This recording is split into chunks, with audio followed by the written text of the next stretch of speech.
ನಾವು ಅಲ್ಪಸಂಖ್ಯಾತರಾದರೆ ಯಾವುದೋ ಒಂದು ಕೆಳಗಿನ ವರ್ಗಕ್ಕೆ ಹೋಗೋದಿಲ್ಲ. ಲಿಂಗಾಯತ ಗುಂಪುಗಳೆಲ್ಲ ಒಗ್ಗಟ್ಟಾದರೆ ನಾವು ಅಲ್ಪಸಂಖ್ಯಾತರಾಗ್ತೇವೆ.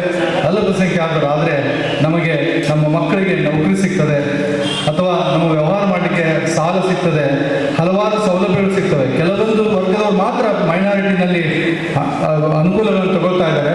ನಾವೆಲ್ಲ ಲಿಂಗಾಯತರು ಒಗ್ಗಟ್ಟಾದರೆ ಮಾತ್ರ ನಮ್ಮ ಮಕ್ಕಳಿಗೆ, ನಮ್ಮ ಮಕ್ಕಳು ಲಿಂಗಾಯತರ ಮಕ್ಕಳು 90% ಮಾಡಿದ್ರು IAS ಆಫೀಸರ್ ಆಗೋದಿಲ್ಲ, ಅಲ್ಲಿ 40% ಆದರೂ IAS ಆಫೀಸರ್ ಆಗ್ತಾರೆ. KS ಆಗೋದಿಲ್ಲ, IAS ಆಗೋದಿಲ್ಲ, ಯಾವ್ದು ನೌಕರಿ ಸಿಗೋದಿಲ್ಲ. ಇದನ್ನೆಲ್ಲ ಭಾಳ ಕೂಲಂಕುಷವಾಗಿ ನಾವು ಯೋಚನೆ ಮಾಡಬೇಕಾದ ಏನಂದರೆ, ನಾವೆಲ್ಲ ಲಿಂಗಾಯತ ಧರ್ಮದವರು ಒಗ್ಗಟ್ಟಾಗಬೇಕು. ಒಳಪಂಗಡಗಳು, ಈ ಒಳಪಂಗಡ ಯಾಕೆ ಬಂತು? ನನ್ನೊಂದೆರಡು ಮಾತು. ಶ್ರೀ ಗುರು ಬಸವಲಿಂಗಾಯ ನಮಃ.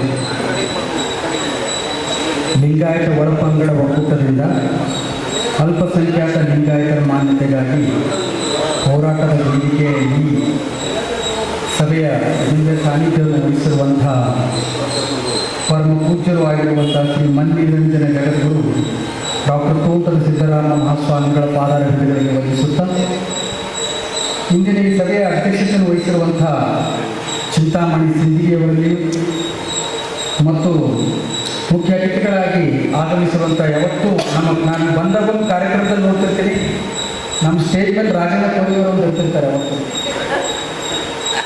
ಅವರು ನಾವು ಡೈರೆಕ್ಟ್ ಮಾತಾಡ್ಬಿಟ್ಟು ಸ್ಟೇಜ್ ಮೇಲೆ ಕುಂತಿರ್ತೀವಿ ನಾವು ಇನ್ವಿಟೇಷನ್ ಒಳಗೆ. ಅದಕ್ಕೆ ಹುಬ್ಬಳ್ಳಿ ಧಾರವಾಡ ಮಹಾನಗರ ಪಾಲಿಕೆಯ ಸದಸ್ಯರಾಗಿರುವಂಥ ರಾಜಣ್ಣ ಕೊರ್ಮಿಯವರಲ್ಲಿಯೂ, ವಿಜಯಕುಮಾರ್ ಎಂ ಶಿಲ್ವಂತರವರಲ್ಲಿಯೂ, ಶ್ರೀಮತಿ ಲಲಿತಾ ಉಮ್ರಾಣಿಯವರಲ್ಲಿಯೂ ಮತ್ತು ಶಿವಣ್ಣ ಬಿ ಅಂಗಡಿ ಸರ್ ಅವರಲ್ಲಿ, ನೀಲಕಂಠ ಅಸುಂತಿ ಯಾವತ್ತೂ ನಮ್ಮ ಮಾರ್ಗದರ್ಶಕರು ನೀಲಕಂಠ ಅಸುಂತಿ ಸರ್ ಅವರಲ್ಲಿಯೂ, ಲಿಂಗನಗೌಡ ಎಂ ಮರಿಗೌಡರು, ಪ್ರಕಾಶ್ ಬಿ ಬಾವಿಕಟ್ಟಿಯವರಲ್ಲಿಯೂ, ಮಲ್ಲಿಕಾರ್ಜುನ್ ಪಿ ಕುಂಬಾರ್ ಸರ್ ಅವರಲ್ಲಿಯೂ, ಮಲ್ಲಿಕಾರ್ಜುನ್ ನರವಣಿಯವರಲ್ಲಿಯೂ, ರವೀಂದ್ರನಾಥ್ ಗೌಡ ಎಂಡಪ್ಪಗೌಡರು ಕೆಂಪಲಿಂಗನಗೌಡರವರಲ್ಲಿಯೂ, ಸುರೇಶ್ ಸೋಮಪ್ಪ ಬಳ್ಳಿಯವರಲ್ಲಿಯೂ, ರವಿ ಕುಡುವಕ್ಕಲಿಗವರಲ್ಲಿಯೂ, ಸಿದ್ದಪ್ಪ ಮಾಯಣ್ಣನವರಲ್ಲಿಯೂ, SK ಬಣಕಾರ್ ಅವರಲ್ಲಿಯೂ, SK ಮಾರಿಪಾಟೀಲ್ ಅವರಲ್ಲಿಯೂ, ಸದಾನಂದ ತೆರದಾಳ್ ಅವರಲ್ಲಿಯೂ, ಗೀತಾ ಮಲ್ಲಿಂಗಣ್ಣನವರಲ್ಲಿಯೂ ಹಾಗೂ ನಿರೂಪಣೆ ಮಾಡಿರುವಂಥ ಡಾಕ್ಟರ್ ಶಿವಯೋಗಪ್ಪ ME ಅವರಲ್ಲಿಯೂ, ಸರ್ವಮಂಗಳ ಕುದುರೆಯವರಲ್ಲಿಯೂ ಮತ್ತು ಇಲ್ಲಿ ಆಗಮಿಸಿದ ಎಲ್ಲ ಶರಣ ಶರಣಿಯರೇ, ತಮ್ಮೆಲ್ಲರಿಗೂ ನನ್ನ ಅನಂತ ಶರಣಾರ್ಥಿಗಳು. ನಾನು ಪ್ರತಿ ಸಲ ಏನಂದರೆ ವೇದಿಕೆ ಮೇಲಿರುವ ಎಲ್ಲ ಹಿರಿಯರಂತಿದ್ದೆ, ಆದರೆ ಇವತ್ತಿನ ವಿಶೇಷ ಅಂದರೆ ಎಲ್ಲ ಸಮಾಜದ ಪ್ರತಿನಿಧಿಗಳಿರೋದ್ರಿಂದ ಆ ಸಮಾಜಕ್ಕೆ ಗೌರವ ಕೊಡಬೇಕಂತ ಅವರಿಗೆಲ್ಲ ನಾನು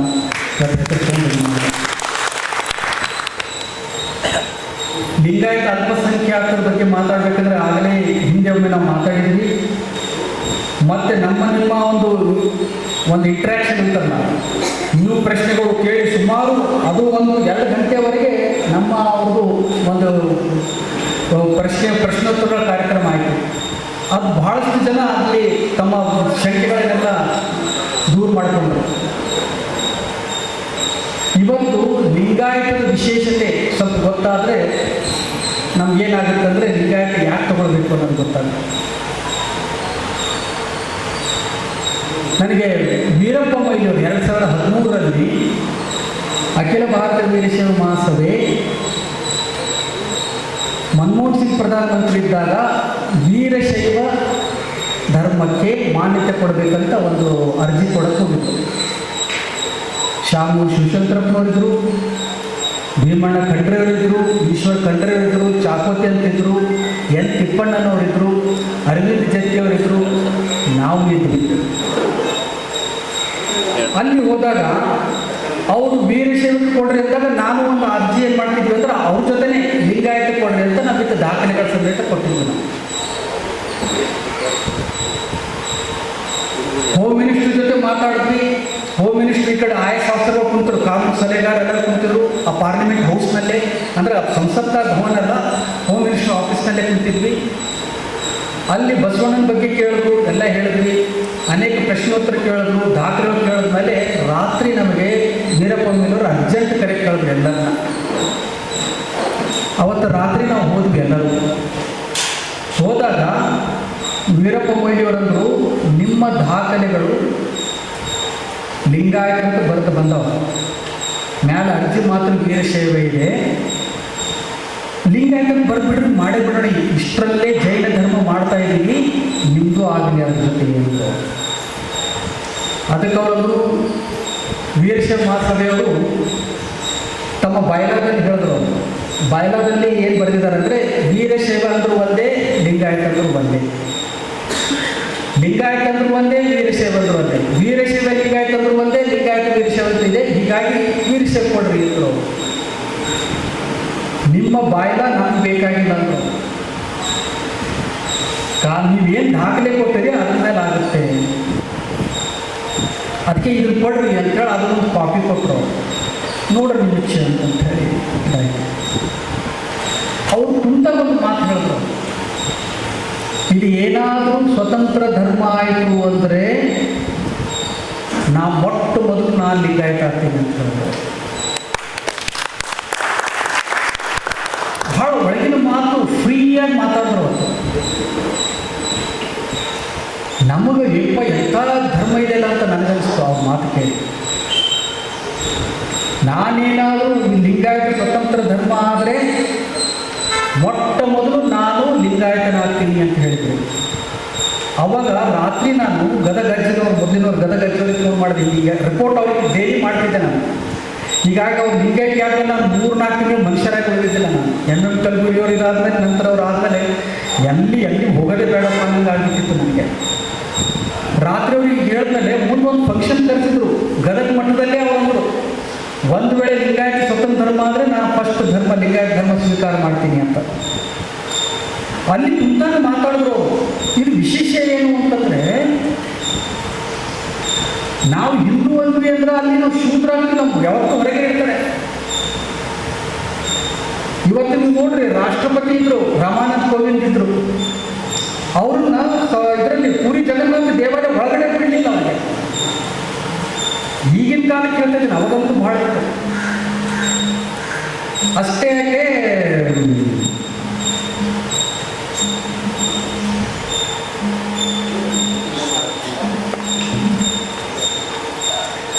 ಯಾಕೆ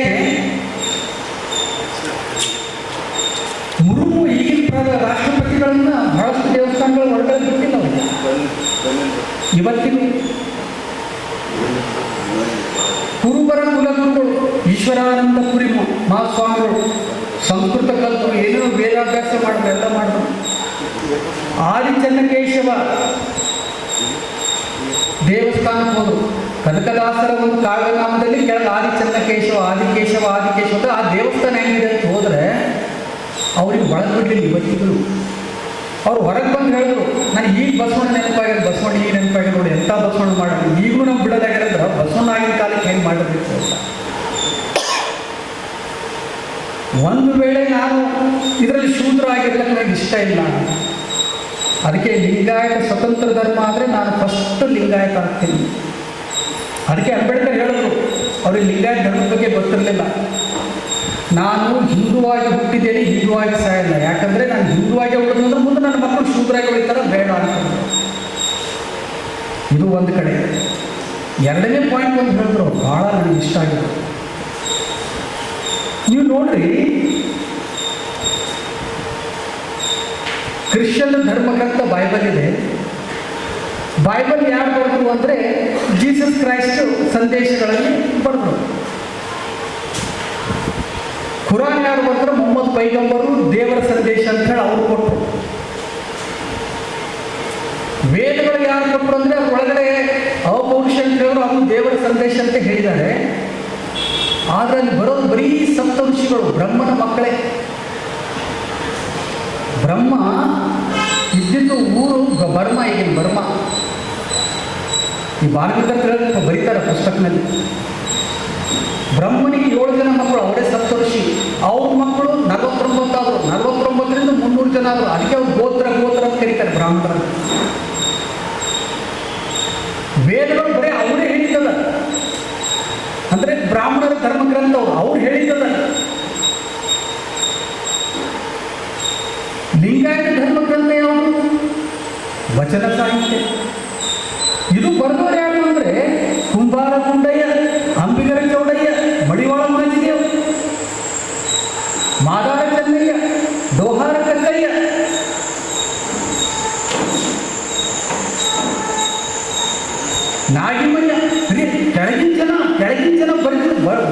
ಜನ ಯಾರನ್ನ ಸಮಾಜ ದೂರ ಇಟ್ಟಿತ್ತು, ಯಾರನ್ನ ಶೂದ್ರನ್ನ ದೂರ ಇಟ್ಟಿತ್ತು, ಯಾರನ್ನು ಮುಟ್ಟಿಸ್ಕೋಬೇಡ ಅಂತಿದ್ರು, ಅಂಥ ವಚನಗಳು ಇಂಥ ಶ್ರೇಷ್ಠ ವಚನಗಳವ್ರಿ. ಅವ್ರು ಯಾರನ್ನು ತಿಳ್ಕೊಂಡ್ರಿ ನೀವು ಅಂತಂದ್ರು, ಶರಣರು ಅಂತ ನಾವಂದ್ವಿ. ಇದೇ ನೀವು ತಪ್ಪು ತಿಳ್ಕೊಂಡ್ರಿ ಅಂತ. ಅವರು ನಮ್ಮ ಆಯಿ ಮುಖ್ಯದನ್ನು ಬಿಟ್ಟವ್ರು ವೀರಪ್ಪ. ನಮ್ಮ ನಿಮ್ಮೆಲ್ಲರ ಹಿರಿಯರು ಬರೆದು, ನಮ್ಮ ಹಿರಿಯರು ಗ್ರಂಥ ಬರ್ತಾರ್ರಿ. ಇದು ಎಲ್ಲಿ ಸಿಗೋದಿಲ್ಲ. ಬರೀ ಶ್ರೇಷ್ಠ ವ್ಯಕ್ತಿಗಳು ಗ್ರಂಥ ಬರೆದ್ರೆ ದುಡಿಯೋ ವರ್ಗ ಬರೆದಿರುವಂಥದ್ದು ಒಂದು ಧರ್ಮ ಗ್ರಂಥ, ವಚನ ಸಾಹಿತ್ಯ, ಅನುಭವದ ಸಾಹಿತ್ಯ, ಅನುಭವದ ಸಾಹಿತ್ಯ, ಅನುಭೂತಿಯ ಸಾಹಿತ್ಯ, ಬದುಕಿಗೆ ಒತ್ತು ಕೊಡುವಂಥ ಸಾಹಿತ್ಯ. ನಾನಂದ್ರೆ ಹೌದಲ್ಲ, ನನಗೆ ಅವತ್ತಿನ ಗೊತ್ತಾಯ್ತು. ಬರೆದವರು ನಮ್ಮ ಆಯ್ಕೆದಂತ ನಾವು ಅನ್ನುತ್ತಾ ಇಲ್ಲ. ಅದು ಎಂಥದ್ದು ಅಂತಂದರೆ ಒಂದೊಂದು ವಚನಗಳು ಕೇಳಿದರೆ ನೀವು ನಾವು ಅದು ಯಾರಿಗೂ ವಚನಗಳು ಅಂದರೆ ಇಷ್ಟು ಶ್ರೇಷ್ಠ ಇದೆ ಅಂದರೆ ಒಂದು ಸವಾಲು ಹಾಕ್ತಾ ಇದ್ದಾವೆ. ಇಡೀ ಧರ್ಮಕ್ಕೆ ಸವಾಲಾಗಿ ನಿಲ್ಲುವ, ಜಗತ್ತಿಗೆ ಸವಾಲಾಗಿ ನಿಲ್ಲುವಂಥ ವಚನಗಳು ಇಲ್ಲ ಅನ್ನೋಂಗಿಲ್ಲ. ಅಂಥ ಪರಂಪರೆಯವರು ಯಾರು? ನಾವು. ನಮ್ಮ ಪರಂಪರೆ ನಮಗೆ ಗೊತ್ತಿಲ್ಲ. ಏನಾಗ್ತಾ ಇದೆ ಅಂದರೆ ಎಕ್ಕೊಂಡು ಕೂಸಾಗ್ಬಿಡ್ತೀವಿ ನಾವು. ಅವ ಕರೆದ್ರೆ ಅಲ್ಲಿ ಹೋಗ್ತೀವಿ, ಇಲ್ಲಿ ಹೋದ್ರೆ ಇಲ್ಲಿ ಹೋಗ್ತೀವಿ ನಾವು. ಅದಕ್ಕೆ ಇತ್ತಂದ್ರೆ ನಮಗೆ ಮಾರ್ಗ ಅಂಥೇಳಿ ಸಾವಿರಾರು ಶರಣರನ್ನು ಹೊಡೆದ್ರು. ಏನಪ್ಪ ಅಂದರೆ ನಾನು ಹೇಳ್ತಾ ಇರೋದು ನನ್ನ ಮಾತಲ್ಲ, ವೀರಪ್ಪ ಮೊಯ್ಲಿಯವ್ರ ಮಾತೇ ಮುಂದೆ ಹೇಳ್ತಾ ಇದ್ದೀನಿ. ಸಾವಿರಾರು ಶರಣರು ಹೊಡೆದ್ರಿ, ವಚನ ಸಾಹಿತ್ಯ ಸುಟ್ಟರು, ಧರ್ಮ ಮುಗಿತು ಅಂತ ತಿಳ್ಕೊಂಡ್ರು. ಮತ್ತೆ ಅದಕ್ಕೆ ನೋಡ್ರಿ ಅಂದ್ಬಿಟ್ರು. ಮತ್ತೆ ಮೇಲೆದ್ದಾಗ ನಂಜನಗೂಡು ದೇವಸ್ಥಾನದಲ್ಲಿ ಯಾವುದು ನಿಮ್ಗೆ ಇವೆಲ್ಲ ಗೊತ್ತಿರಬೇಕು, ಇತಿಹಾಸ ನಿಮಗೆ. ವಿಜಯನಗರ ಸಾಮ್ರಾಜ್ಯದ ಹಕ್ಕಬುಕ್ಕ ಸ್ಥಾಪನೆ ಮಾಡಿದಾಗ ಅವರು ಎರಡನೇ ಪ್ರೌಢದೇವರಾಯ ಲಿಂಗಾಯತ ಧರ್ಮ ಸ್ವೀಕಾರ ಮಾಡಿ ಲಿಂಗಾಯತ ಪರಂಪರೆಯನ್ನು ಬೆಳೆಸಲು ಶುರು ಮಾಡಿದ್ರು. ಈಗಲೂ ಆ ಶಾಸನ ಅಲ್ಲಿದೆ ಹಂಪಿಯಲ್ಲಿ. ಮುಂದೆ ಅದೇ ಪರಂಪರೆ 101 ವಿರಕ್ತರು ಬಂದು ಎಲ್ಲ ಬೆಳಿ. ಅವರು ಹೋದ್ಮೇಲೆ ಕೃಷ್ಣದೇವರ ಕಾಲಿಗೆ ಮಠಗಳು ಹಾಳಾದವು. ನಂತರ ಮಠಗಳು ಬೆಳೆದಿದ್ರು. ಈ ನಂಜನಗೂಡು ಟಿಪ್ಪು ಸುಲ್ತಾನ ನಂತರ ನಂಜನಗೂಡು ದೇವಸ್ಥಾನದಲ್ಲಿ 440 ಮಠಾಧೀಶರನ್ನ ರುಂಡವನ್ನು ತೆಗೆದುಬಿಟ್ಟು 400 ಬಿಟ್ಟು ಹೆಚ್ಚಿನ ಮಠಗಳು 400ಕ್ಕಿಂತಲೂ ಹೆಚ್ಚಿನ.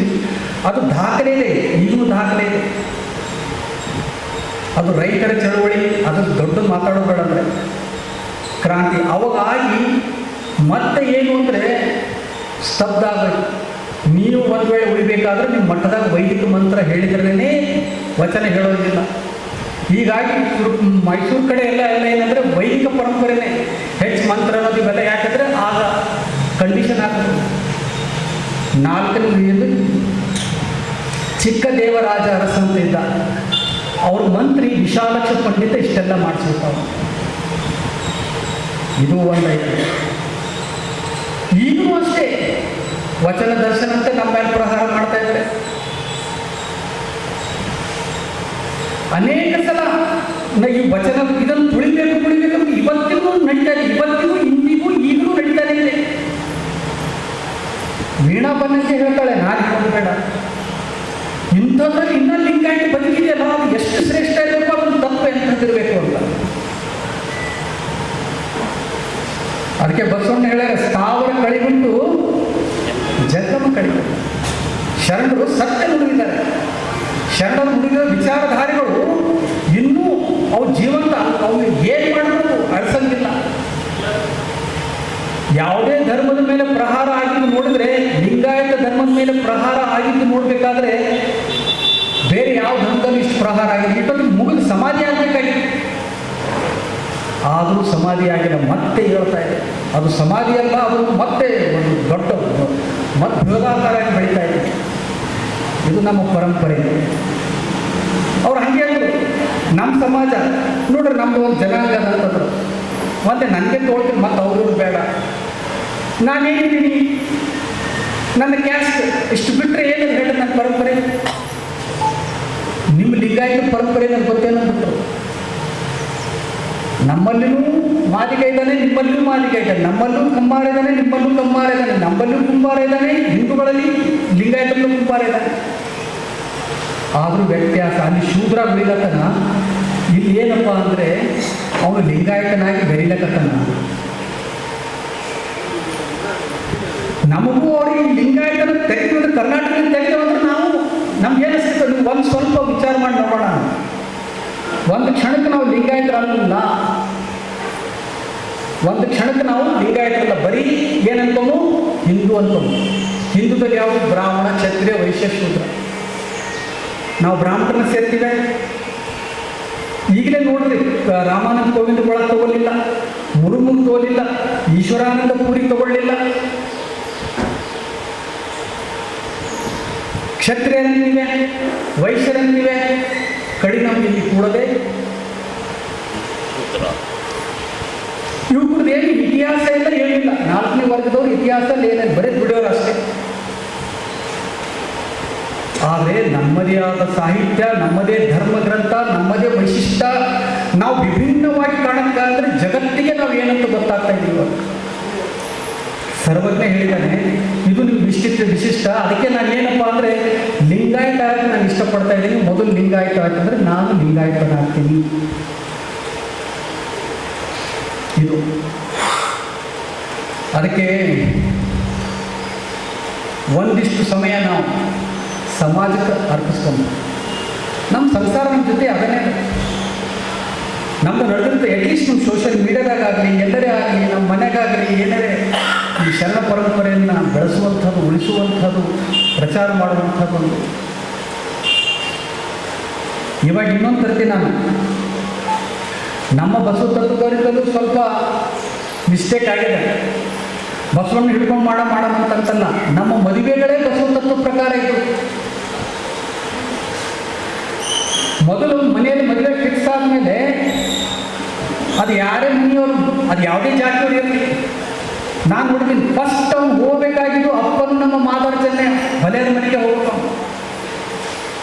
ಯಪ್ಪ ನಮ್ಮ ಮನೆ ಲಗ್ನದ ಬಾ ಅಂತಂದಾಗ ಹಲಿಗೆ ಬಾರ್ಸ್ಲ ಬರೋದು ಹ್ಞೂ ಅಂದ್ಬಿಡ್ತಿದ್ದ. ಅದು ಸಿಂಗಿ ಅಂತ ಓದ್ತಿದ್ರು, ಅವೆಲ್ಲ ಓದೋರು ಅವ್ರಿಗೆಲ್ಲ ವಾದ ಮಾಡಿಕೊಂಡು ಮನೆ ಚಂಪರ ಹಾಕ್ಬೇಕಾದ್ರೆ ಅವ್ರು ಕರ್ಕೊಂಡು ಹೋಗಿ ಆ ಹೂಗಾರ ಮನೆ ಮೆರವಣಿಗೆ ಹೋಗಿ ಅವ್ರಿಗೆ ಕರ್ಕೊಂಡು ಬರ್ತಾರೆ. ಬುಟ್ಟಿ ತೊಗೊಂಡು ಬಂದು ಮನೆಗೆ ಪೂಜೆ ಮಾಡಿ ಹೋಗ್ತಿದ್ದೆ. ಆಮೇಲೆ ಮಂಟಪ ಗಿಂಟಪ್ ಎಲ್ಲ ಮಾಡ್ಕೊಂಡು ಹೋಗ್ತಾರೆ. ನೋಡ್ರಿ, ಹೂಗಾರದಾದ್ರು ಕರೆಯೋದು, ಕುಂಬಾರ ಮನೆಗೆ ಹೋಗಿ ಅಡಕಲ್ ಗಡಿಗೆ ಕರೆದು ನಾನು ಕಣ್ಣಾರೆ ನೋಡಿದ್ದೀನಿ. ಅಲ್ಲೆಲ್ಲ ಗಡಿಗೆ ಪೂಜೆ ಮಾಡಿ ಕುಂಬಾರ್ಗ ದುಡ್ಡು ಕೊಟ್ಟು ಅವನಿಗೆ ನಮಸ್ಕಾರ ಮಾಡಿ ಕೊಂಡು ಬರುತ್ತಾರೆ. ಮದುವೆ ಆಗ್ಬೇಕಾದ್ರೆ ಸ್ನಾನ ಮಾಡ್ಬೇಕಾದ್ರೆ ಮಡಿವಾಳ ಇರಬೇಕು, ಯಾರು ಮುಖ ನೋಡ್ಬಾರ್ದು, ಅವ್ರು ಎದುರಿರ್ಬೇಕು. ನಮಗೆ ಮಡಿವಾಳ ಎದುರು ಇರಬೇಕು. ಪ್ರತಿಯೊಬ್ಬ ಸಮಾಜರು ಅದು ಅಕ್ಸಾರಿಗೆ ಬಂದಂದ್ರೆ ಅವನಿಗೆ ಅಟ್ಲೀಸ್ಟ್ ಕೊಬ್ಬರಿ ಮತ್ತು ಕುಬುಸ ಬಟ್ಟೆ ಕೊಟ್ಟು ದುಡ್ಡು ಕೊಟ್ಟು ಕೊಡ್ತಿದ್ರು. ಅಂದರೆ ನಮ್ಮ ಮನೆಗೆ ಲಗ್ನ ಹೆಂಗಾಗ್ತಿದ್ರು ಅಂದ್ರೆ ಹಿಂದೂ ಧರ್ಮದಾಗ ಯಾರಿಗೆ ದೂರ ಇಟ್ಟಿದ್ರು ಬಸವಣ್ಣ ಏನು ಹೇಳ್ದಲ್ಲ, ಅಂಥವ್ರು ತೊಂಡೆ ಮಾಡ್ರಿ ಅಂದ್ಬಿಟ್ಟ. ಅವರೇನಂತ ಧರ್ಮಗುರು ಅಲ್ಲ ಬಸವಣ್ಣ. ಕುಂಬಾರ ನಮ್ಮ ಧರ್ಮಗುರು, ಮಡಿವಾಳ ನಮ್ಮ ಧರ್ಮಗುರು, ಹೂಗಾರ ನಮ್ಮ ಧರ್ಮಗುರು, ಮಾದಾರಜನೆ ನಮ್ಮ ಧರ್ಮಗುರು. ಅವ್ರ ಪ್ರತಿನಿಧಿ ಇವರಪ್ಪ, ಅವ್ರ ಪ್ರತಿನಿಧಿ ಇವ್ರು ತೋಂಡ ನೀನು ಮದುವೆ ಮಾಡು ಅಂದರೆ ನೀವು ನೋಡ್ರಿ, ಉತ್ತರ ಭಾರತ ಆಗಲಿ ಮೇಲ್ವರ್ಗದ ಯಾರಿಗೆ ಕರೀತಾರೋ ಎಲ್ಲರೂ ಯಾರಿಂದ ಒಂದು ದೂರ ಇಟ್ಟಿರ್ತಾರೆ. ಅವರಿಂದ ನಾವಿಲ್ಲ, ನಾವಿಲ್ಲದೆ ಅವರಿಲ್ಲ. ನಾವು ಅವರಲ್ಲಿ ಒಬ್ಬರು, ಆದರೆ ಹೇಳಬೇಕು ನಾನು ಅಂಥ ಪರಂಪರೆ ನಮಗಿತ್ತು. ಇವತ್ತೇನಾಗಿದೆ ಅಂದರೆ ಸ್ವತಂತ್ರ ಧರ್ಮಕ್ಕೆ ಬಂದಿತ್ತು. ಸ್ವತಂತ್ರ ಧರ್ಮ ಸಿಕ್ತು ಅಂದರೆ ಮತ್ತೆ ನಾವು ಮತ್ತೆ ಆ ಪರಂಪರೆ ಮತ್ತೆ ಉಳಿಸೋದನ್ನ ಆಗ್ತದೆ. ಆ ಪರಂಪರೆ ಬೆಳೆದಾಗ ಸ್ವತಂತ್ರ ಧರ್ಮ ಸಿಕ್ತು ಅಂದರೆ ಸಾಕು. ರಾಜ ಏನಪ್ಪ ಅಂದರೆ ಸಪೋರ್ಟ್, ರಾಜಾಶ್ರಯ ಅಂತ ಕರೀತಾರೆ. ಹಾಗೆ ಸರ್ಕಾರದ ಆಶ್ರಯ ಸಿಗ್ತದೆ. 19 1966ರಲ್ಲಿ 63ರಲ್ಲಿ ಒಂದು ಜಜ್ಮೆಂಟ್ ಬಂದಿದೆ. ಈಗ ನೆನಪಿಟ್ಕೊಳ್ರಿ, 1963ರಲ್ಲಿ ಒಂದು ಜಜ್ಮೆಂಟ್ ಬಂದಿದೆ. ಆ ಜಜ್ಮೆಂಟ್ ಎಲ್ಲ ಭಾರತದಲ್ಲಿರುವ ಎಲ್ಲ ಧರ್ಮ ಗ್ರಂಥಗಳನ್ನು ನೋಡಿಕೊಂಡು ಜಜ್ಮೆಂಟ್ ಬಂದದ. ಆ ಜಜ್ಮೆಂಟ್ನಲ್ಲಿ ಏನು ಹೇಳ್ತಾ ಇದೆ ಅಂದರೆ, ಹಿಂದೂ ಧರ್ಮ ಅಲ್ಲ, ಹಿಂದೂ ಧರ್ಮ ಅಲ್ಲ, ಅದು ಒಂದು ಏನಂದರೆ ಲೈಫ್ ಸ್ಟೈಲ್, ಬದುಕುವ ಶೈಲಿ ಅಂದ್ಬಿಟ್ರು. ಮತ್ತು ಅದೇ ಜಜ್ಮೆಂಟ್ನಲ್ಲಿ ಏನಿದೆ ಅಂದರೆ, ಬುದ್ಧನು ಬೌದ್ಧ ಧರ್ಮ ಸ್ಥಾಪಿಸಿದ, ಮಹಾವೀರ ಜೈನ ಧರ್ಮ ಸ್ಥಾಪಿಸಿದ, ಗುರುನಾನಕ್ ಸಿಖ್ ಧರ್ಮ ಸ್ಥಾಪಿಸಿದ, ಬಸವಣ್ಣನವರು ಲಿಂಗಾಯತ ಧರ್ಮ ಸ್ಥಾಪಿಸಿದರು ಅಂತೇಳಿ ಆ ಜಜ್ಮೆಂಟ್ನಲ್ಲಿದೆ.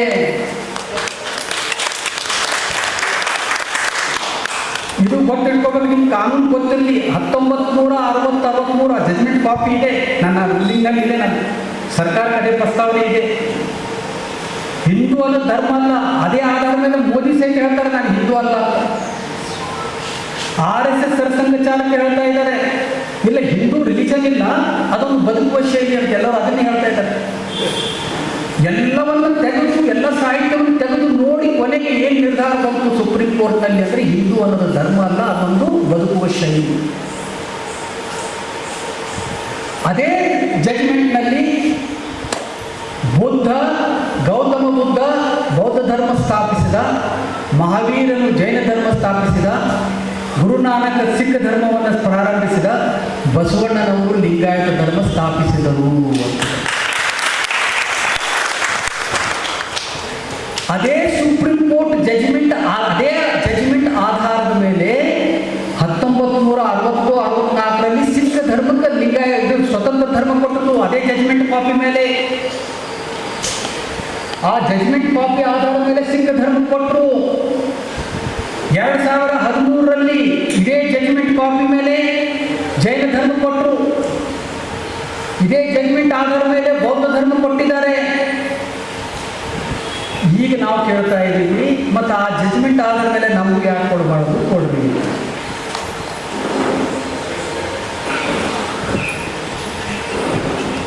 ಸರ್ಕಾರ ಇಲ್ಲ ಅನ್ನೋದಿಲ್ಲ, ಒಪ್ಕೊಂತದ.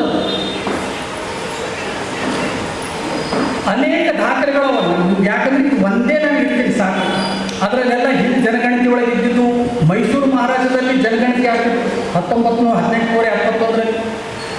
ಎಲ್ಲ ಜನಗಣತಿ ಒಳಗೆ ಹಿಂದೂ ಧರ್ಮ ಅಂತ ಒಂದು ಜನಗಣತಿ ಆದರೆ, ಲಿಂಗಾಯತ ಧರ್ಮ ಅಂತ ಒಂದು ಜನಗಣತಿ ಆಗ್ತದೆ. ಮೈಸೂರು ಭಾಗದಲ್ಲಿ 49 ಉಪಜಾತಿಗಳು ಕಂಡು ಬರ್ತಾವೆ. ಪ್ರಿನ್ಸ್ಲಿ ಸ್ಟೇಟ್ ಆಫ್ ಮುಂಬೈ ಜನಗಣತಿಯಲ್ಲೂ ಹಿಂದೂ ಧರ್ಮ ಅಂತ ಒಂದು ಪ್ರತ್ಯೇಕ, ಸಿಖ್ ಧರ್ಮ ಅಂತ ಒಂದು ಪ್ರತ್ಯೇಕ, ಮುಸ್ಲಿಂ ಧರ್ಮ ಅಂತ ಒಂದು ಪ್ರತ್ಯೇಕ, ಅದೇ ರೀತಿ ಲಿಂಗಾಯತ ಒಂದು ಪ್ರತ್ಯೇಕ. ಆಗಿನ ಕಾಲ ಹಂಗಿತ್ತು. ಇದು ಒಂದು ವೇಳೆ ಲಿಂಗಾಯತ ಸ್ವತಂತ್ರ ಧರ್ಮ ಆದರೆ ಒಂದು ದೊಡ್ಡ ಚಂಡಮಾರುತ ಆಗಿ ನಾವು ಏನಂದ್ರೆ ಇಡೀ ದೇಶದಾದ್ಯಂತ, ಜಗತ್ತಿನಾದ್ಯಂತ ನಾವು ಯಾರು ಅಂತ ಗೊತ್ತಾಗ್ತೀವಿ.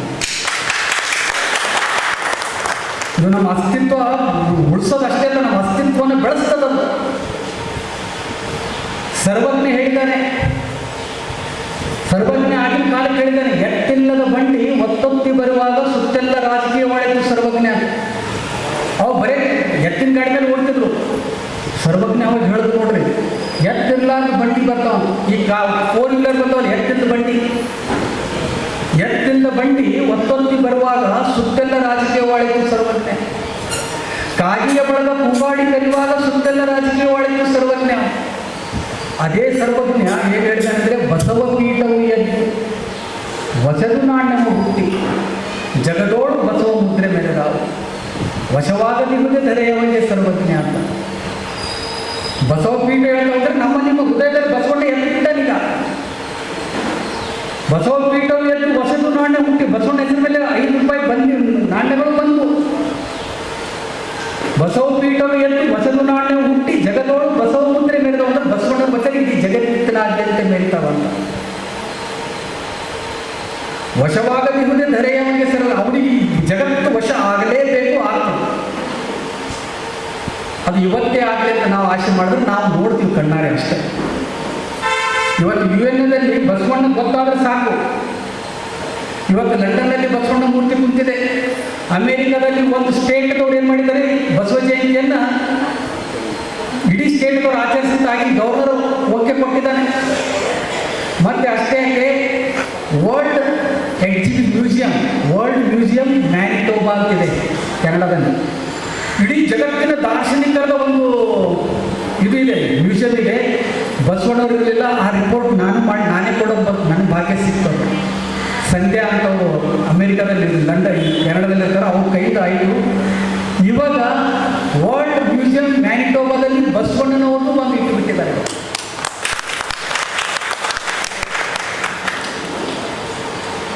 ಫ್ರೆಂಚ್ ಕ್ರಾಂತಿ ಅಂತೀವಲ್ಲ, ಅದು ಎಲ್ಲಿ ಕಾಣ್ತೀವಿ ಅಂದ್ರೆ ಬಸವ ತತ್ವದಲ್ಲಿ ಕಾಣ್ತಾ ಇದೆ.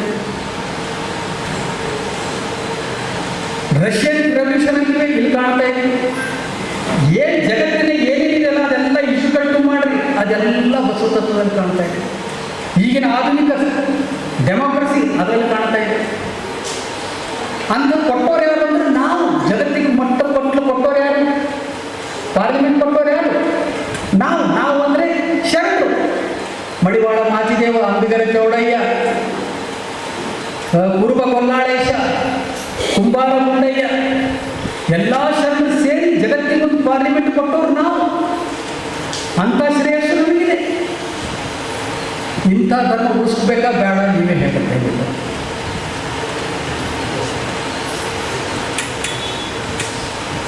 ಈಗ ನಾನು ಹೇಳ್ತೇನೆ, 1963-66ರಲ್ಲಿ ಅಖಿಲ ಭಾರತ ವೀರಶೈವ ಮಹಾಸಭಾದ ಅಧ್ಯಕ್ಷರು ಯಾರಿದ್ರು ಅಂದರೆ ಮಲ್ಲಾರಾಧ್ಯರಿದ್ದರು. ಹೆಸರು ನೆನಪಿಸ್ಕೊಂಡ್ರು, ಮಲ್ಲಾರಾಧ್ಯರು. ಅವರು ಆಗಿನ ಸರ್ಕಾರಕ್ಕೆ ಕೊಟ್ಟಿದ್ದಾರೆ ನೋಡಿ. ಫಸ್ಟ್ ಕೊಟ್ಟಂಥವ್ರು ಅವರು ನಾವು ಸ್ಮರಿಸ್ಬೇಕು. ಅವ್ರೇನಂದರೆ ವೀರಶೈವ ಮಹಾಸಭಕ್ಕೂ ಲೆಟರ್ ಬೇಡ ಮೇಲೆ ಈ ಜಡ್ಜ್ಮೆಂಟ್ ಆದ ಮೇಲೆ ಕೊಡ್ರಿ ಅಂತ ಕೊಟ್ಟಿದ್ದಾರೆ. ಅದು ಅಲ್ಲಿಗೆ ಉಳಿತದೆ. 1972 ವೀರಶೈವಕ್ಕೆ ಕೊಡ್ರಿ ಅಂತ ಹೇಳಿ ಗಂಟು ಬಿದ್ದರು, ಅಲ್ಲಿ ತಪ್ಪಿಸ್ತಾ ಇದೆ. 1972ರಲ್ಲಿ ಹೈಕೋರ್ಟ್ನಾಗೂ ವೀರಶೈವ ರಿಜೆಕ್ಟ್ ಆಯಿತು. 1991ರಲ್ಲಿ ಅದು ರಿಜೆಕ್ಟ್ ಆಯಿತು. 2001ರಲ್ಲಿ ವೀರಶೈವ ಹೋಗಿ ಕೊಟ್ಟರು ಅದು ರಿಜೆಕ್ಟ್ ಆಗಿದೆ. ಅಖಿಲ ಭಾರತ ವೀರಶೈವ ಮಹಾಸಭಾ ಕೊಡ್ತಾನೆ ಬಂದಿದೆ, ರಿಜೆಕ್ಟ್ ಆಗ್ತಾನೆ ಬಂದಿದೆ. ಯಾವಾಗ 2013-14ರಲ್ಲಿ ನಾವು ಲಿಂಗಾಯತ ಕೊಡ್ರಿ ಅಂತ ಕೇಳಿದ್ವಲ್ಲ, ಸಮಾಜ ಒಡೆಯಕ್ಕೆ ನಿಂತರು ಅಂತಂದ್ಬಿಟ್ಟು ನೋಡ್ರಿ. ಅವ್ರು ಕೊಡೋದಿಗೆ ಸಮಾಜ ಒಡೆಯಿಲ್ಲ. ಈ ಕೊಡೋದಿಗೆ ಲಿಂಗಾಯತ ಅಂದ್ರೆ ನಾವೇ ಅಲ್ಲ, ವೀರಶೈವ ಅಂದ್ರೂ ನಾವೇ. ಸುಮಾರು 3,000 ಕೋಟಿ ರೂಪಾಯಿ ನಮಗೆ ಬರ್ತಾವೆ. ಅದ್ರ ಲಾಭ ಯಾರಿಗೆ ಗೊತ್ತಂದ್ರಿ?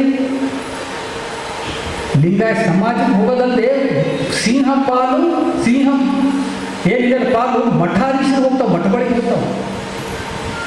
ಎಲ್ಲ ಮಠಾಧೀಶರು, ಅದು ಪಂಚಾಚಾರ್ಯ ಇರಲಿ, ವೀರೇಂದ್ರರಲ್ಲಿ ಎಲ್ಲರಿಗೂ ಮಠಗಳ ಅಭಿವೃದ್ಧಿ ಆಗ್ತವೆ. ಮಠಗಳು ಎದ್ದು ಅಂದರೆ ನಮ್ಮ ಪರಂಪರೆ ಎದ್ದಂಗೆ ನಾವು ಎದ್ದಂಗೆ. ಹೀಗಾಗಿ ಲಿಂಗಾಯತ ಎದ್ದು ಅಂದರೆ ಇಷ್ಟಂತೆ ವರ್ಲ್ಡ್ UN ಗೊತ್ತಾಗ್ತದೆ. ನಿಮ್ಮ ಸಂವಿಧಾನ ಮಾನಸಿಕ ಲಿಂಗಾಯತ ಒಂದು ಧರ್ಮ ಇದೆ ಅಂತ ಅವ್ರು ಸೇರ್ತಾರೆ. ಅವಾಗ ಆ ತತ್ವ ಗೊತ್ತಾಗ್ತದೆ, ಮುಂದೆ ಸೆಮಿನಾರ್ ಆಗ್ತದೆ. ನೀವು ಕೇಳಿರ್ಬೇಕು, ಸ್ವಾಮಿ ವಿವೇಕಾನಂದರು ಹೋಗಿದ್ರು ಎಲ್ಲಿ? ಚಿಕಾಗೋ ಸರ್ವಧರ್ಮ ಸಮ್ಮೇಳನ. ಅಲ್ಲಿ ಬೌದ್ಧರು ಹೋಗಿದ್ರು, ಜೈನರು ಹೋಗಿದ್ರು, ಸ್ವಾಮಿ ವಿವೇಕಾನಂದ ಹಿಂದೂ ಪ್ರತಿನಿಧಿಯಾಗಿ ಹೋಗಿದ್ರು.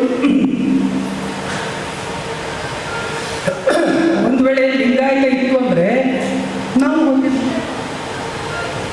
ಸಂವಿಧಾನ ಮಾನ್ಯತೆ ಸಿಕ್ತು ಅಂದರೆ ನಾವು ಹೋಗ್ತೀವಿ, ನೆನ್ಪಿಟ್ಕೊಂಡು. ಅಂದರೆ ಜಗತ್ತಿಗೆ ನಾವು ಗೊತ್ತಾಗ್ತೀವಿ. ಇದನ್ನು ರಕ್ಷಿಸೋ ಜವಾಬ್ದಾರಿ ನಿಮ್ಮೆಲ್ಲರ ಹೆಗಲ ಮೇಲಿದೆ. ಅದಕ್ಕೆ ನಾವು ಇಲ್ಲಿ ಕರೆದಿರೋದು ಸಭೆ ಅಂತಲ್ಲ, ಭಾಷಣ ಮಾಡಿ ಹೋಗೋಕ್ಕಲ್ಲ. ಇದು ಮೀಟಿಂಗ್. ಇದು ಮತ್ತೆ ನಾವು ಮುಂದೆ ಯಾವ ರೀತಿ ಹೋಗಬೇಕು, ನಮ್ಮ ಪೂಜ್ಯರಿದ್ದಾರೆ, ಅವ್ರು ಏನು ಕೇಳ್ತಾರೆ ಕೇಳಿ ಅದನ್ನು ಸರಿಯಾಗಿ ಉತ್ತರ ಕೊಟ್ಟು ನಮ್ಮಲ್ಲಿರುವ ಗೊಂದಲಗಳನ್ನು ಬಗೆಹರಿಸಿಕೊಂಡು ಅಥವಾ ಮುಂದೆ ಯಾವ ರೀತಿ ಹೋಗಬೇಕು, ಮುನ್ನುಗ್ಗಬೇಕು, ಅದಕ್ಕೆ ಏನೇನು ರೂಪರೇಷೆಗಳು ಏನು ಅದ್ರ ಮಾಡಿ ನಾವು ಸ್ವಲ್ಪ ಜವಾಬ್ದಾರಿ ತಗೊಳ್ಬೇಕು. ಮತ್ತೆ ಇದು ಕೇಳಿ ನಾವು ಮತ್ತೆ ಮನೆಗೆ ಹೋಗಿ ಕೊಡೋದಲ್ಲ.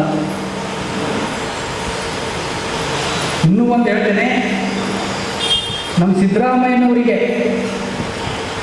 ಲಿಂಗಾಯತದ ಪರಿಚಯ ಮಾಡಿಕೊಟ್ಟವರೇ ನಮ್ಮ ನೀಲಕಂಠ ಸುದ್ದಿಯವರು.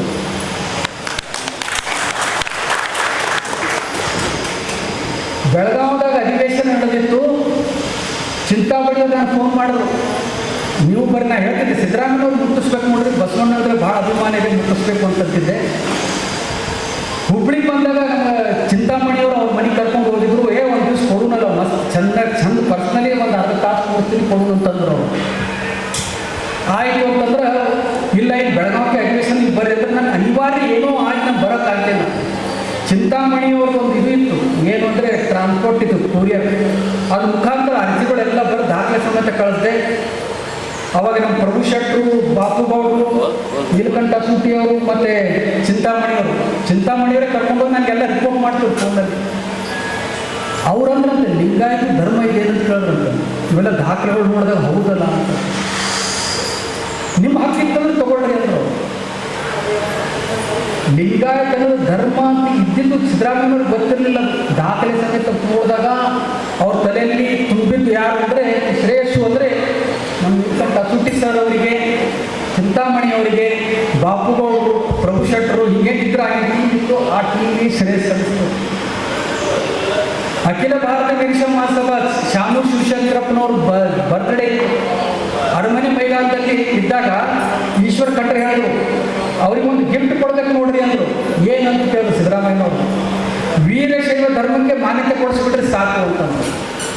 ಸಿದ್ದರಾಮಯ್ಯನವ್ರು ಭಾಷಣ ಮಾಡಿದಾಗ, ಅಲ್ಲಪ್ಪ ಈಶ್ವರ್ ಖಂಡ್ರೆ, ನಾನು ಲಾ ಓದಿದ್ದೀನಿ, ಅವ್ರ ಲ್ಯಾಂಗ್ವೇಜ್ ಹೇಳ್ತಾ ಇದ್ದಾರೆ, ನಾನು ಲಾ ಓದಿನಿ, ವೀರಶೈವಕ್ಕೆ ಯಾವ ದಾಖಲೆ ಇಲ್ಲ ಕಣಯ್ಯ ಅಂತಂದ್ರು. ಲಿಂಗಾಯತಕ್ಕಿದೆ, ಲಿಂಗಾಯತಕ್ಕಾದ್ರೆ ಹಾಕು ಅಂತ ಹೇಳಿಬಿಟ್ರು.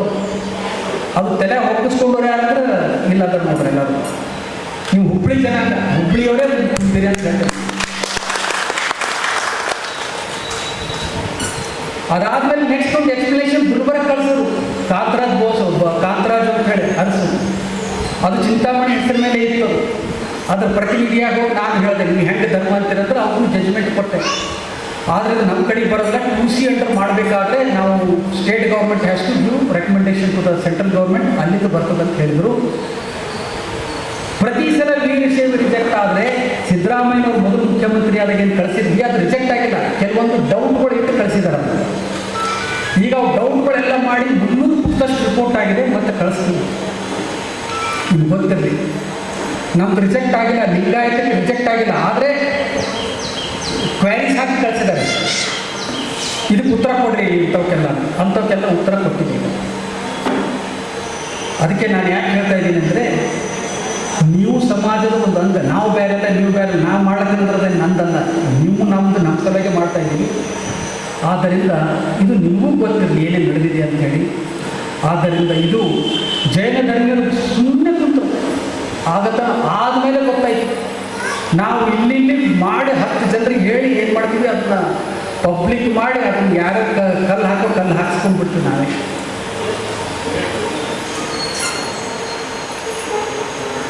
ಇದು ಒಂದು ಕಡೆ. ಇಲ್ಲಿ ನೋಡ್ರಿ ಜೈನರು ಎಷ್ಟು ಶಾಣರಂದ್ರೆ, ಜೈನ ಧರ್ಮದಲ್ಲಿ 24 ತೀರ್ಥಂಕರು ಬರ್ತಾರೆ. ಎಷ್ಟ್ರಿ? 24ನೇ ತೀರ್ಥಂಕರೇ ಮಹಾವೀರ, ಕೊನೆಯವನು. ಅಂದರೆ ಶುರು ಮಾಡಿದವರು ಆದಿ ವಿಶ್ವೇಂದ್ರನಾಥ, ಆದಿನಾಥ ಅಂತಾರೆ, ಆದಿ ವಿಶ್ವೇಂದ್ರನಾಥ. ಆದರೆ ಜಜ್ಮೆಂಟ್ನಲ್ಲಿ ಏನಿದೆ, ಅವರ ದಾಖಲೆಗಳಲ್ಲೆಲ್ಲ ಮಹಾವೀರ್ ಜೈನ ಧರ್ಮ ಫೌಂಡರ್ ಅಂತಿತ್ತು. ಅದು ಹಂಗೆ ಆಗ್ತಂತ ಅವ್ರು ಕೂಡಲಿಲ್ಲ, ಅವರು ಸುಮ್ಮನೆ ಕೂತರು. ಮಹಾವೀರನು ನಮ್ಮವನೇ, ವಿಶ್ವೇಂದ್ರನಾಥನು ನಮ್ಮವನೇ. ಯಾರ ಹೆಸರಿಲ್ಲ ಸಂಧಿ ಮಾಡೋರು ನಾವು ಹೂ ಅಂದ್ಬಿಟ್ರು.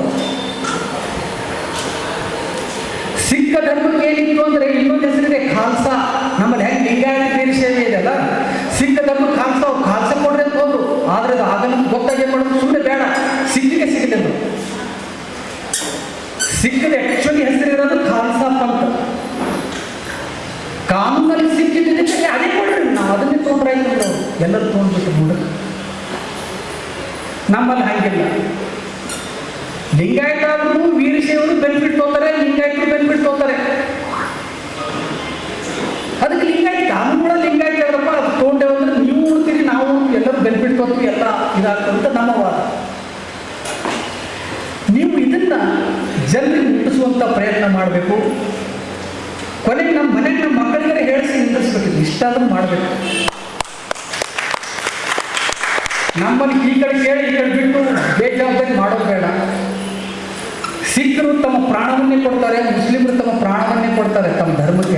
ನಾವು ಇಷ್ಟು ಬೆಳೆಸುವಂಥ ಪ್ರಯತ್ನ ನಮ್ಮ ಮನೆಗೆ ಶುರು ಮಾಡೋಣ ಅಂತ ಹೇಳಿ, ಮತ್ತು ನಾನು ಇದೇನಪ್ಪ ಮೈಕ್ ಹಿಡ್ದಾನ ತಂದ್ಬೇಡ್ರಿ, ನಾನು ಅದಕ್ಕೆ ಇದೇನಂದ್ರೆ ನಿಮಗೂ ಗೊತ್ತಿರಲಿ ಏನೇನು ನಡೀತಾ ಇದೆ ಅಂತ ಹೇಳಿ, ಇದ್ರ ಬಗ್ಗೆ ಏನಾದರೂ ಡೌಟ್ ಇದ್ದರೆ ಮತ್ತೆ ಇಂಟ್ರಾಕ್ಷನ್ ಮಾಡೋಣ ಅಂತ ಹೇಳಿ ನಾನು ಎರಡು ಮಾತು ಮುಗಿಸ್ತೇನೆ. ಶರಣ.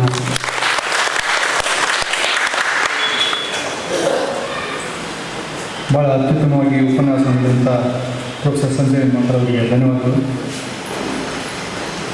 ಪ್ರೊಫೆಸರ್ ಸಂಜಯ್ ಮಾಕಳವರು ಹೇಳಿದ ಮಾತುಗಳನ್ನು ಭಾಳ ಸರಳವಾಗಿ ಹೇಳಬೇಕಾದ್ರೆ, ನಾವು ಅಲ್ಪಸಂಖ್ಯಾತರಾದರೆ ಯಾವುದೋ ಒಂದು ಕೆಳಗಿನ ವರ್ಗಕ್ಕೆ ಹೋಗೋದಿಲ್ಲ. ಲಿಂಗಾಯತ ಗುಂಪುಗಳೆಲ್ಲ ಒಗ್ಗಟ್ಟಾದರೆ ನಾವು ಅಲ್ಪಸಂಖ್ಯಾತರಾಗ್ತವೆ. ಅಲ್ಪಸಂಖ್ಯಾತರಾದರೆ ನಮಗೆ ನಮ್ಮ ಮಕ್ಕಳಿಗೆ ನೌಕರಿ ಸಿಗ್ತದೆ, ಅಥವಾ ನಮ್ಮ ವ್ಯವಹಾರ ಮಾಡಲಿಕ್ಕೆ ಸಾಲ ಸಿಗ್ತದೆ, ಹಲವಾರು ಸೌಲಭ್ಯಗಳು ಸಿಗ್ತವೆ. ಕೆಲವೊಂದು ವರ್ಗದವರು ಮಾತ್ರ ಮೈನಾರಿಟಿನಲ್ಲಿ ಅನುಕೂಲಗಳನ್ನು ತಗೊಳ್ತಾ ಇದ್ದಾರೆ. ನಾವೆಲ್ಲ ಲಿಂಗಾಯತರು ಒಗ್ಗಟ್ಟಾದರೆ ಮಾತ್ರ ನಮ್ಮ ಮಕ್ಕಳಿಗೆ, ನಮ್ಮ ಮಕ್ಕಳು ಲಿಂಗಾಯತರ ಮಕ್ಕಳು 90% ಮಾಡಿದ್ರು IAS ಆಫೀಸರ್ ಆಗೋದಿಲ್ಲ, ಅಲ್ಲಿ 40% ಆದರೂ IAS ಆಫೀಸರ್ ಆಗ್ತಾರೆ.